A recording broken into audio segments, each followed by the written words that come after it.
ole tuna hian hei secretariat Mizoram secretariat complex kan luta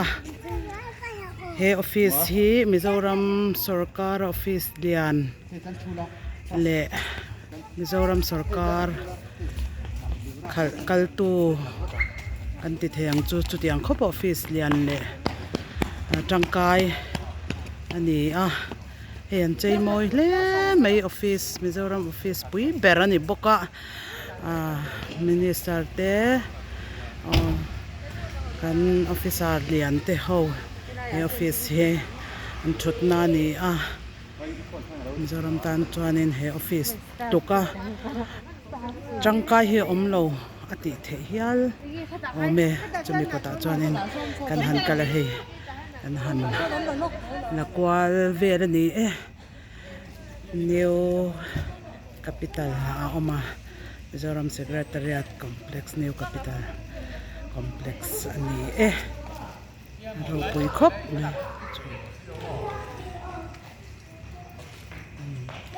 mi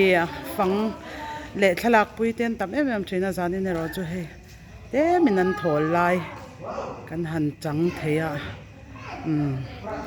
chuan kan han kal le zelenge mundang moi tak le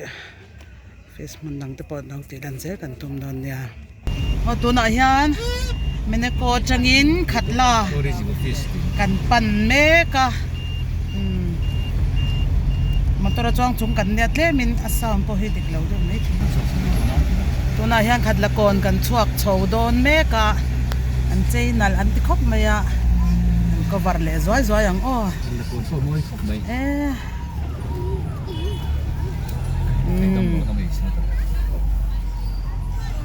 kan ma hian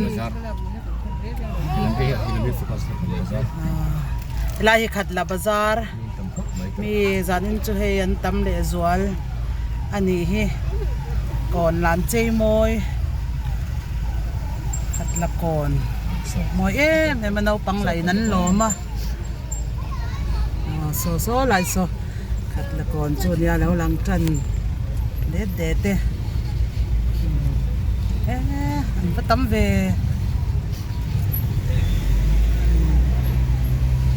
ai che tai de boka in la mai rong bo ngai na he mian tam me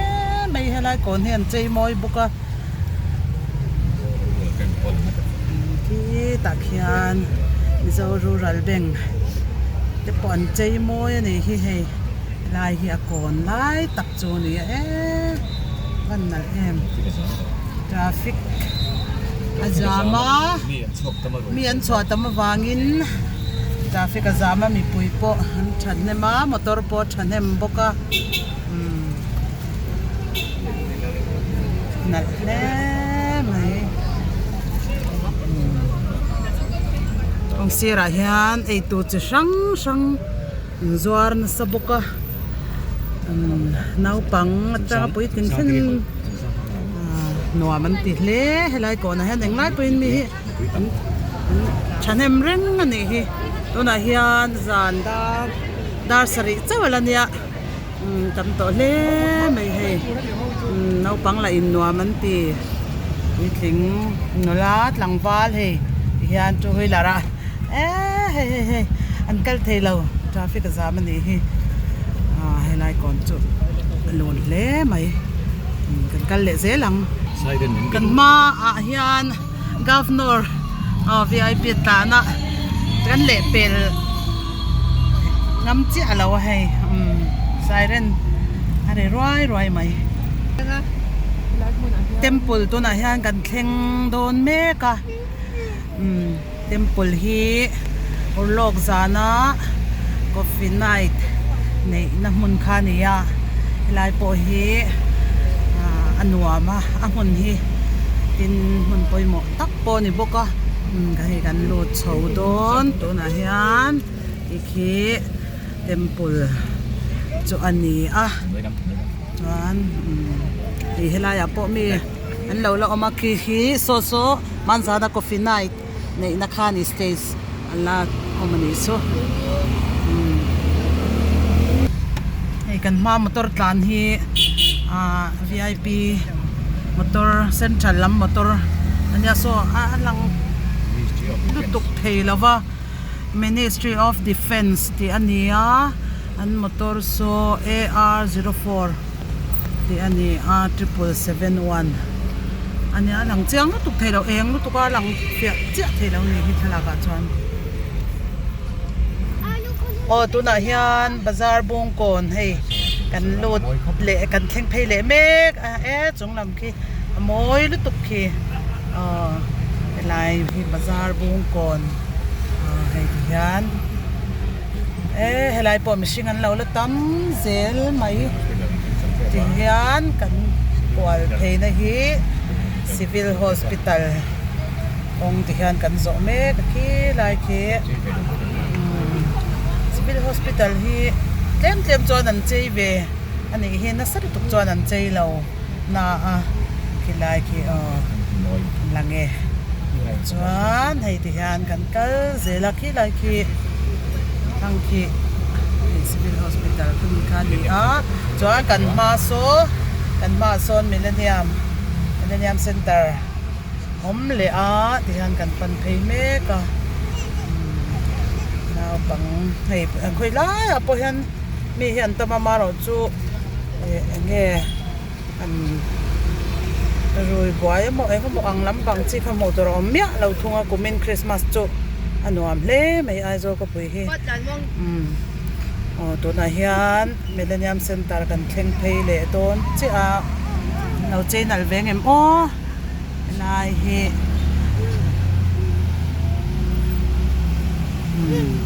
Millennium Center na han kan thleng phei me ka mi an lo tama thala pon na samai khi ke ni pon kan la zoi nge hi hian Millennium Center hi na pangte al pui na chani hei helai hian chalai tian an lo thua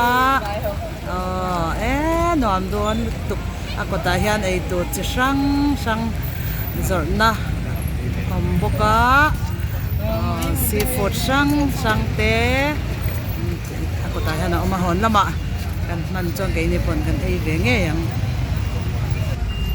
hei tuna han kan dinga traffic jam tol chak thei bik lawa khoi lai po hi mishing an tam boka motor han leng chuak te chanem box sia traffic he jam de ureng me ke ni po an tol del de thei chawani hanuam ne me avot lova vot che om lova alum wam te to lo box sia ton lai ta kai zol bo rak zanin hi anuam zual ni hi anuam ne me hei in kom to te po ti han kala to na hian hei zar kota lu thei kan tuma maro chu traffic jam na sada wangin kan tol chak thei bik lo ni zar kot kan lut thei don me ka he ti hian kong kama hian nala tlangwal nau bang waiting nam zut sut janga konga hian motor khat mup reng mai boka zanin chu nuam hle meya boru ka nuam box sia zar kot to na hian kan lut phei don me ka ni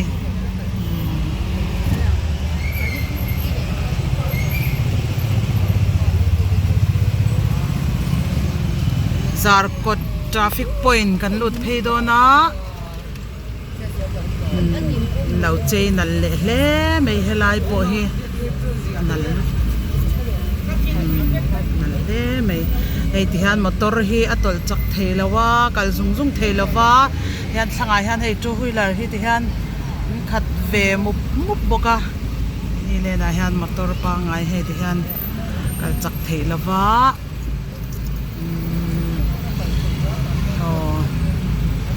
mun tin hi an chei moya kan Christian hun pui ani boka mitin te kan hlima chuan kan thei tok kin kan in le lo te kan cheya sakna tin reng te kan in lan kan in chipai lop boka ni kan thian tha te an chung le khat te kan mo zau zau boka helai pon al le mai Zarkot traffic point kan thleng phei dona helai po alo lon le le mai anuam amaron chu motor hi tama mishing kan thenem box sia chuwan chon tol chak thei bik lama yan muang chang in kan han cover dona nim sing an tama clear the tam box sia chei moi nan le mai he ran na chuanin dor te pon lo in hong le to ha chalai nau bang ten mai helai hi anuam tak set ni hen chei moi a helai chu ko na zau nuam boka salai so traffic point ania ti chuan anong so high field pan chho na kong ania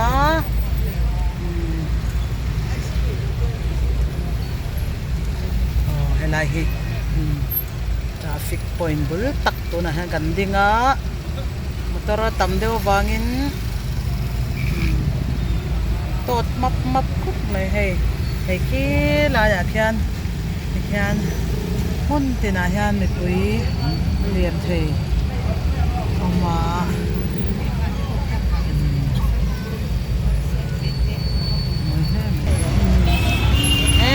than lana sa la ya po Zarkot traffic point bul chu pui map le mai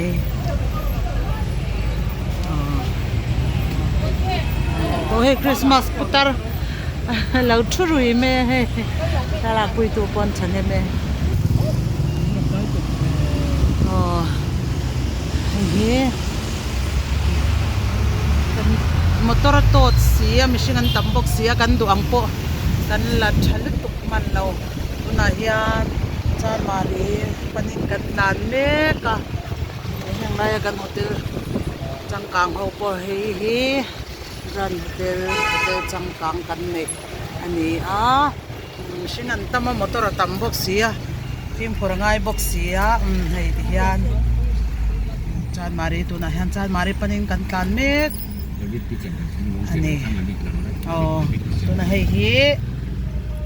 David Kitchen kan han tilang le nge hei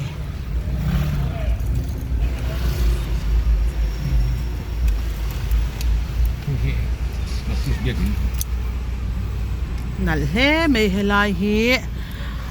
Baptist Church of Mizoram Chan Mari biak in ani an nei hi Presbyterian Church of India Chan Mari an biak in hi anal pui le me he an ti eng nuam boka so chunga sonin che mam boka kon lun lai ni boka biak in chu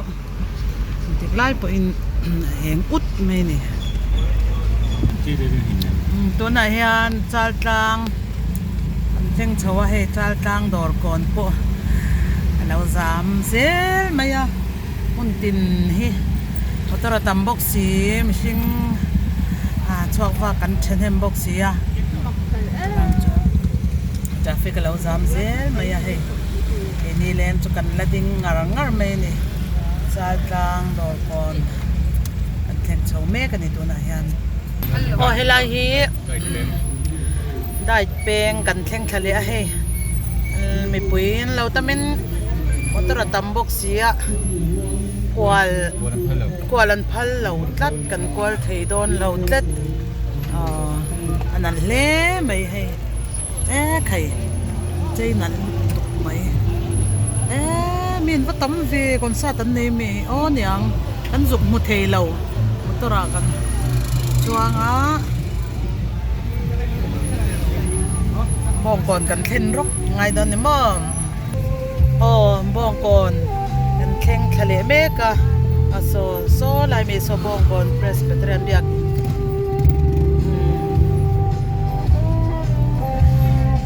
una hian bong kon kan thleng le me kani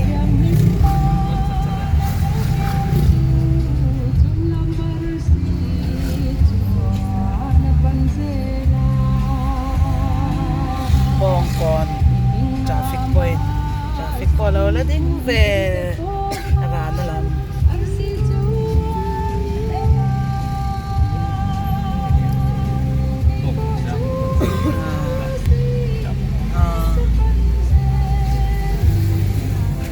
jin lo takin to na tak hian bong kon hi lo thol ve ni hi sama sakat rin le kan ma mi so bong kon presbyterian biak in ania anal le me he bol vel bo an chei moi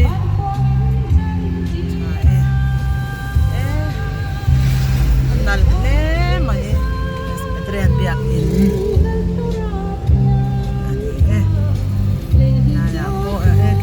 lại được khi cái lại khi ven buộc thì oma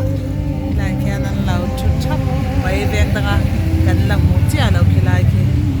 tôi nói hàng cần qual mê cái này bông bò nọ cần lên để đón mê cái này hồi lại bỏ hiện lúa nè mà xin để thầy tầm mà gia đình chú bố ra cái nuông mà một số một đồ nó một cái nó thế mà industry beng à kan chuk thado na kong te chuk te wangin le zanin tan chuan in khati zok khani shi mai se mon sang sang kan la seng lova chun jom le the hun te po amang chu